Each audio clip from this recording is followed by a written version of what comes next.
And then Angelica will have your time. Okay. Oh wait, I have to get my timer out. Hold on.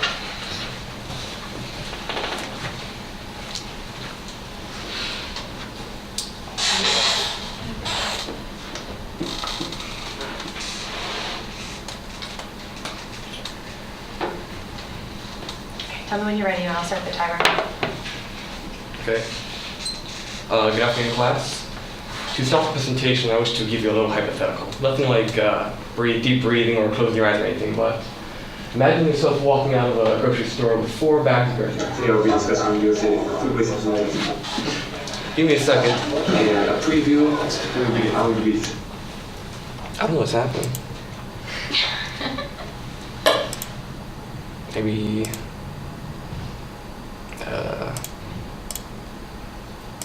I think that's the problem. Is it good? It should be good. Okay, restart. Hold on a second. I don't know what that was. Okay.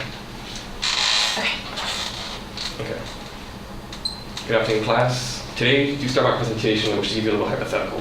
Nothing like deep breathing or closing your eyes or anything, but imagine yourself walking out of a grocery store with 4 bags of groceries, 2 in each hand, and you're heading away to the car.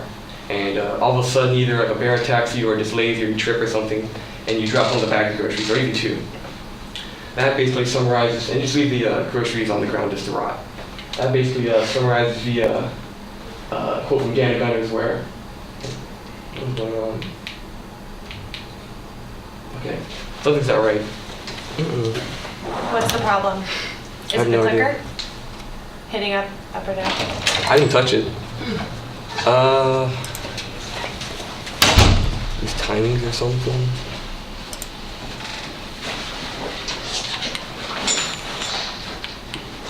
Are you hitting down? No, I'm not hitting anything. It's not working. Is it off? What's off? It is? Oh, now it's on. Okay. Okay. Let me see.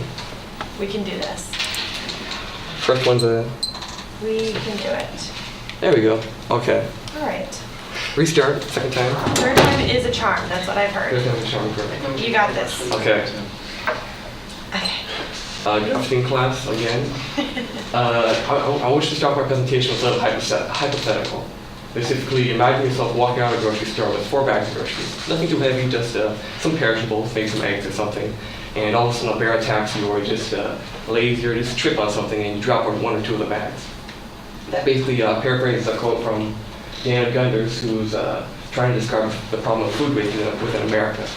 Janet Gunners, by the way, is this pretty lady who is a food and agricultural scientist with the National Resources Defense Council, the NRDC, who produced the Just Eat It, a food waste story documentary, where she mentioned this quote to give an analogy to bring awareness to the problem.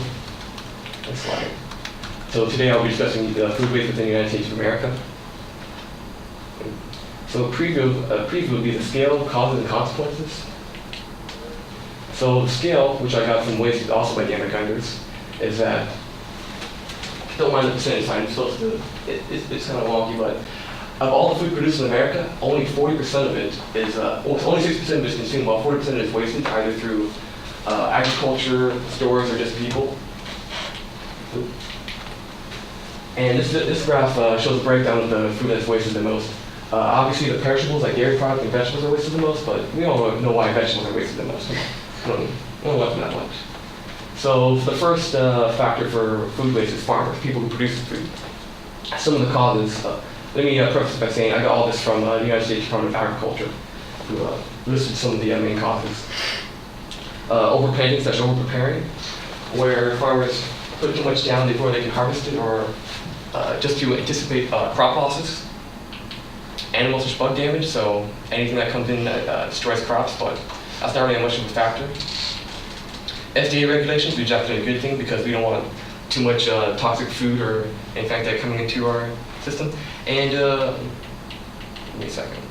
Unsexy or homely produce, which basically means like imperfect fruit, so tomatoes or apples that are misshapen or miscolored. Farmers will typically throw out or replant to the ground because they can't sell it to market, because that's the whole goal of produce, just to sell it to market, or to farmers. So speaking of people who buy commercial goods, people who distribute and purchase that food. So some of the causes of why they would want to throw out food is damaged packaging and storage, overstock and preparing. So they want to have a full stock aisle so people don't think there's something wrong with it.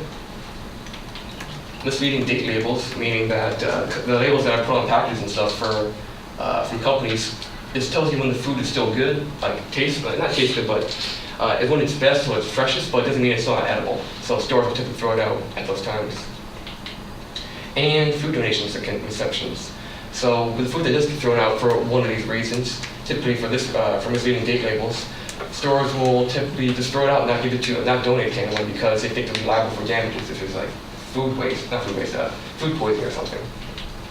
But the Bill Emerson Good Samaritan Food Donation Act basically protects the stores and restaurants for damages because if it's donated in goodwill, they won't get in trouble. Next slide. Individuals, basically you, me, cats, dogs, rats. So causes.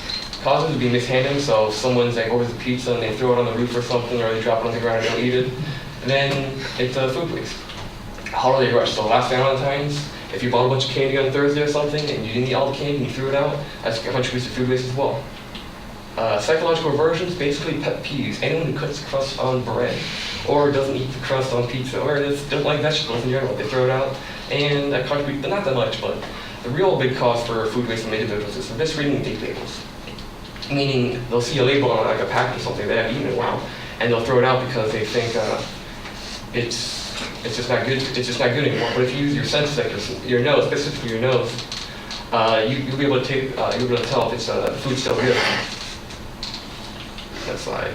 So the effects of all this food waste from the three factors is on the environment is it costs money, resources, and money. So it takes money and resources to produce the food and then actually get rid of the food, which is insane.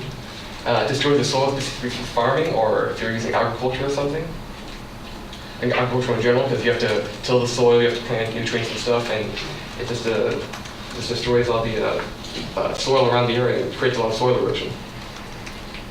Releases methane, so all the decomposing organic matter that's on the ground or in the landfills or anything, it creates a lot of methane, which is 21 times more harmful than CO2 in the global warming effect. And finally, it fills up landfills, meaning all the trash and stuff that you're supposed to eat or could have been used for food and fills up landfills for being unproductive. So today we went over scale, causes, and consequences. And I'll leave you with a quote that I think I like the wordplay. So the food you waste could have gone to fill their waste, meaning that if we didn't waste so much food in America, we could reduce the food insecurity with our own borders and maybe the entire world. So, that completes my these are my sources, and this completes my presentation.